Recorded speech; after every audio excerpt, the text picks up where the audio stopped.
Exclusive ಸುದ್ದಿಗಳೇ ಇವತ್ತು ಕಂಡು ಬರ್ತಾ ಇರುವಂತದ್ದು. ದೆಹಲಿಯಲ್ಲಿ ಬಿಜೆಪಿ ಜೆಡಿಎಸ್ನ ಸೀಟ್ ಲೆಕ್ಕಾಚಾರ ಕಂಡು ಬರ್ತಾ ಇದೆ.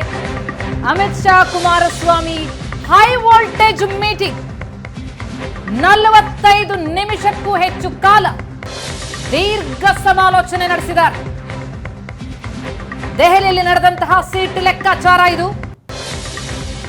ಅಮಿತ್ ಶಾ ಮತ್ತು ಕುಮಾರಸ್ವಾಮಿ ಇಬ್ಬರ ನಡುವೆ 45 ನಿಮಿಷಕ್ಕೂ ಹೆಚ್ಚು ಕಾಲ ಸಮಾಲೋಚನೆಯಾಗಿದೆ.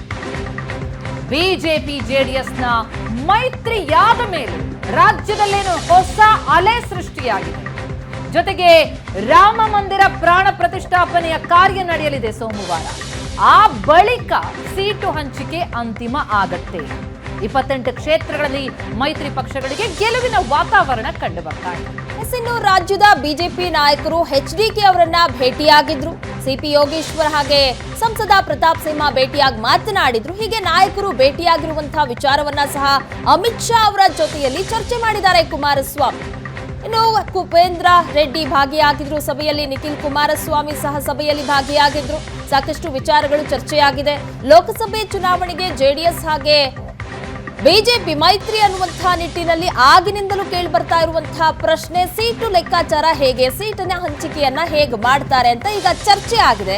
ಹಾಸನ, ಮಂಡ್ಯ, ಬೆಂಗಳೂರು ಗ್ರಾಮಾಂತರ, ಕೋಲಾರ, ತುಮಕೂರು, ಚಿಕ್ಕಬಳ್ಳಾಪುರವನ್ನ ಜೆಡಿಎಸ್ ಕೇಳಿತ್ತು. ಆದರೆ ಈಗ ಹಾಸನ, ಮಂಡ್ಯ ಹಾಗೆ ಬೆಂಗಳೂರು ಗ್ರಾಮಾಂತರ ಈ 3 ಕ್ಷೇತ್ರಗಳನ್ನ ಬಿಟ್ಕೊಡೋದಕ್ಕೆ ಬಿಜೆಪಿ ನಿರ್ಧಾರ ಮಾಡಿದೆ. ಇನ್ನು ಚರ್ಚೆಯಲ್ಲಿರೋದು ಕೋಲಾರ, ತುಮಕೂರು ಹಾಗೆ ಚಿಕ್ಕಬಳ್ಳಾಪುರ. ಈ ವಿಚಾರಕ್ಕೆ ಸಂಬಂಧಪಟ್ಟಂತೆ ಚರ್ಚೆ ಆಗ್ತಾ ಇದೆ. ಒಟ್ಟು 45 ನಿಮಿಷಕ್ಕೂ ಹೆಚ್ಚು ಕಾಲ ದೀರ್ಘ ಸಮಾಲೋಚನೆಯನ್ನ ನಡೆಸಿದ್ದಾರೆ ಅಮಿತ್ ಶಾ ಅವರನ್ನ ಭೇಟಿಯಾಗಿ ಕುಮಾರಸ್ವಾಮಿ ಅವರು. ಒಟ್ಟು 28 ಕ್ಷೇತ್ರಗಳ ಪೈಕಿ ಹಾಗಿದ್ರೆ ಮೈತ್ರಿಯಲ್ಲಿ ಜೆಡಿಎಸ್ ನಾಯಕರು ಎಷ್ಟು ಕೇಳಿದ್ರು ಅಂತ ನಾವು ನೋಡ್ತಾ ಹೋದ್ರೆ, ಜೆಡಿಎಸ್ ಪಾಲಾಗುವಂತಹ ಕ್ಷೇತ್ರಗಳು ಯಾವ್ಯಾವ್ದು ಅಂತ ನಾವು ನೋಡ್ತಾ ಹೋದ್ರೆ, ಸುವರ್ಣ ನ್ಯೂಸ್ ನಲ್ಲಿ ಈ ಮೈತ್ರಿ ಸೀಟು ಲೆಕ್ಕದ ಇನ್ಸೈಡ್ ಕಹಾನಿ. 28 ಕ್ಷೇತ್ರಗಳ ಪೈಕಿ ಜೆಡಿಎಸ್ ಕೇಳಿದ್ದೆಷ್ಟು? 5 ಕ್ಷೇತ್ರಕ್ಕೆ ಜೆಡಿಎಸ್ ನಾಯಕರು ಪಟ್ಟು ಹಿಡಿದಿದ್ದಾರೆ.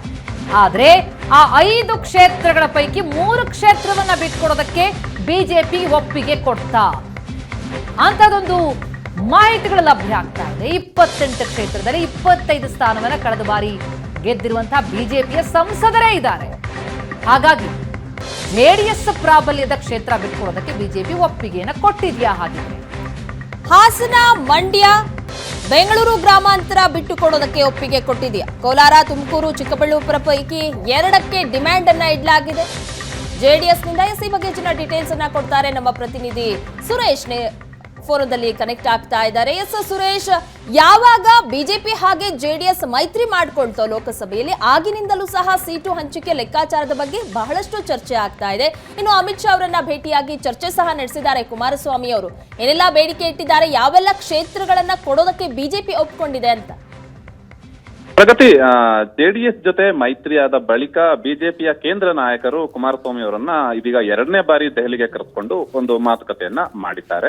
ಪ್ರಮುಖವಾಗಿ ಮೈತ್ರಿ ಅಂತೂ ಫೈನಲ್ ಆಗಿದೆ. ಈಗ ಇನ್ನೇನಿದ್ರು ಸ್ಥಾನಗಳ ಹಂಚಿಕೆ ಬಗ್ಗೆ ಅಷ್ಟೇ ಮಾತುಕತೆ ಆಗ್ಬೇಕಾಗಿದೆ. ಈ ಹಿಂದೆ ಕೂಡ ಕುಮಾರಸ್ವಾಮಿ ಅವರು ನರೇಂದ್ರ ಮೋದಿ ಅವರನ್ನ ಭೇಟಿ ಮಾಡಿ ಒಂದು ಚರ್ಚೆಯನ್ನ ಮಾಡ್ಕೊಂಡು ಬಂದಿದ್ರು. ಸಂಕ್ರಾಂತಿಯ ಬಳಿಕ ಮತ್ತೊಂದು ಸುತ್ತಿನ ಮಾತುಕತೆ ಇದೆ ಅನ್ನುವಂತ ಒಂದು ಸೂಚನೆಯನ್ನು ಕೂಡ ಕೊಟ್ಟಿದ್ರು. ಅದರಂತೆ ನಿನ್ನೆ ಕೇಂದ್ರ ಗೃಹ ಸಚಿವ ಅಮಿತ್ ಶಾ ಅವರನ್ನ ಭೇಟಿಯಾಗಿ ಸುದೀರ್ಘವಾದ ಮಾತುಕತೆಯನ್ನ ನಡೆಸಿದ್ದಾರೆ. ಪ್ರಮುಖವಾಗಿ ಜೆಡಿಎಸ್ ಪ್ರಾಬಲ್ಯ ಇರುವಂತಹ ಕ್ಷೇತ್ರಗಳ ಪೈಕಿ ಒಂದಷ್ಟು ಕ್ಷೇತ್ರಗಳಿಗೆ ಜೆಡಿಎಸ್ ನಾಯಕರು ಅಂದ್ರೆ ಕುಮಾರಸ್ವಾಮಿ ಅವರು ಬೇಡಿಕೆಯನ್ನ ಇಟ್ಟಿದ್ದಾರೆ. ಈಗ ಪ್ರಮುಖವಾಗಿ 25 ಕ್ಷೇತ್ರಗಳಲ್ಲಿ ಈಗಾಗಲೇ ಬಿಜೆಪಿ ಇದೆ. ಯಾವುದೇ ಕ್ಷೇತ್ರವನ್ನು ಬಿಟ್ಕೊಡೋದಾದ್ರೂ ಕೂಡ ಅದು ಬಿಜೆಪಿಯ ಸ್ವಂತ ಸಂಸದರು ಇರುವಂತಹ ಕ್ಷೇತ್ರವನ್ನ ಬಿಟ್ಕೊಡ್ಬೇಕಾಗುತ್ತೆ. ಹಾಗಾಗಿ ಈಗ ಕಳೆದ ಬಾರಿ ಇದ್ದಂತಹ ಅಲೆಗೂ ಈಗಿನ ಅಲೆಗೂ ಒಂದಷ್ಟು ಡಿಫರೆನ್ಸ್ ಇದೆ. ಹಾಗಾಗಿ ಜೆಡಿಎಸ್ ಕೇಳ್ತಾ ಇರುವಂತಹ ಕ್ಷೇತ್ರಗಳ ಪೈಕಿ 3 ರಿಂದ 4 ಕ್ಷೇತ್ರಗಳನ್ನ ಬಿಟ್ಕೊಡೋದಕ್ಕೆ ಬಿಜೆಪಿ ನಾಯಕರು ಒಂದು ಒಪ್ಪಿಗೆಯನ್ನ ಸೂಚಿಸಿದ್ದಾರೆ. ಆದ್ರೆ 5 ಕ್ಷೇತ್ರಗಳಾದ್ರೂ ಬೇಕು ಅನ್ನುವಂತ ನಿಟ್ಟಿನಲ್ಲಿ ಒಂದಷ್ಟು ಮಾತುಕತೆಗಳು ಇದೀಗ ನಡೀತಾ ಇರುವಂತದ್ದು. ಸದ್ಯಕ್ಕೆ ರಾಮ ಮಂದಿರ ಪ್ರತಿಷ್ಠಾಪನೆಯ ಕಾರ್ಯ ನಡೀತಾ ಇದೆ. ಇದು ಒಂದು ರೀತಿ ದೇಶಾದ್ಯಂತ ಸಂಭ್ರಮದ ಒಂದು ಕಾರ್ಯಕ್ರಮ ನಡೀತಾ ಇದೆ. ಇದರ ಕಡೆ ಬಿಜೆಪಿ ನಾಯಕರ ಫೋಕಸ್ ಇದೆ. ಇದಾದ ಬಳಿಕ ಕ್ಷೇತ್ರಗಳ ಹಂಚಿಕೆ ಬಗ್ಗೆ ಮಾತಾಡೋಣ ಅನ್ನುವಂತ ಒಂದು ಸೂಚನೆಯನ್ನ ಕೂಡ ಅಮಿತ್ ಶಾ ಅವರು ನಿನ್ನೆ ಕುಮಾರಸ್ವಾಮಿ ಅವರಿಗೆ ಕೊಟ್ಟಿರುವಂತದ್ದು. ಕುಮಾರಸ್ವಾಮಿ ಅವರು ಕೂಡ ಇನ್ನು ಸ್ವಲ್ಪ ಹೊತ್ತಿನಲ್ಲಿ ಒಂದು ಪತ್ರಿಕಾಗೋಷ್ಠಿಯನ್ನ ನಡೆಸ್ತಾರೆ. ನಿನ್ನೆ ನಡೆದಂತಹ ಮಾತುಕತೆಯ ವಿವರಗಳನ್ನು ಕೂಡ ಈ ಒಂದು ಪತ್ರಿಕಾಗೋಷ್ಠಿಯಲ್ಲಿ ತಿಳಿಸಲಿದ್ದಾರೆ. 11 ಗಂಟೆಗೆ ದೆಹಲಿಯಲ್ಲೇ ಕುಮಾರಸ್ವಾಮಿ ಅವರು ಒಂದು ಪತ್ರಿಕಾಗೋಷ್ಠಿಯನ್ನ ನಡೆಸ್ತಾ ಇದ್ದಾರೆ ಇವತ್ತು.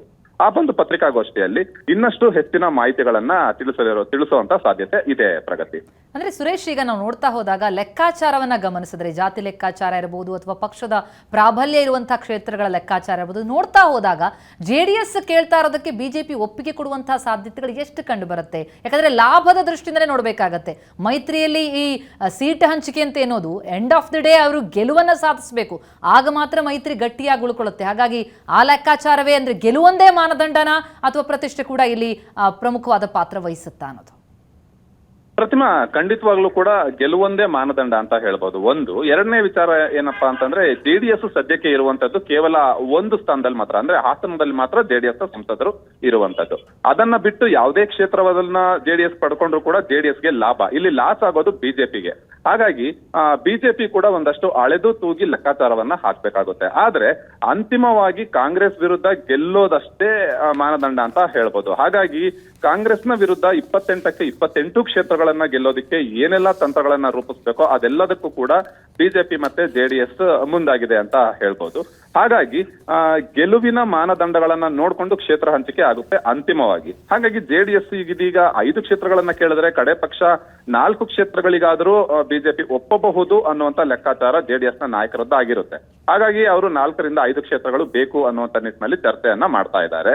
ಎಷ್ಟು ಕ್ಷೇತ್ರಗಳು ಅನ್ನುವಂಥದ್ದು ರಾಮ ಮಂದಿರ ಪ್ರತಿಷ್ಠಾಪನೆ ನಂತರ ಮತ್ತೊಂದು ಸುತ್ತಿನ ಮಾತುಕತೆ ಆಗುತ್ತೆ, ಆಗ ಅಂತಿಮ ಆಗುವಂತ ಸಾಧ್ಯತೆ ಇದೆ. Pratima, thank you so much Suresh ತಮ್ಮೆಲ್ಲ ಮಾಹಿತಿಗೆ.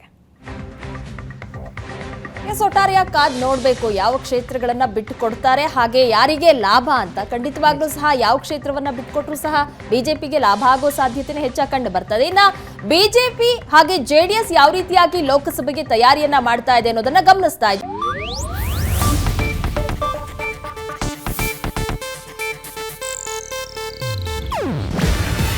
ಇದು ಏಷ್ಯಾನೆಟ್ ನ್ಯೂಸ್ ನೆಟ್ವರ್ಕ್ ಪ್ರಸ್ತುತಿ.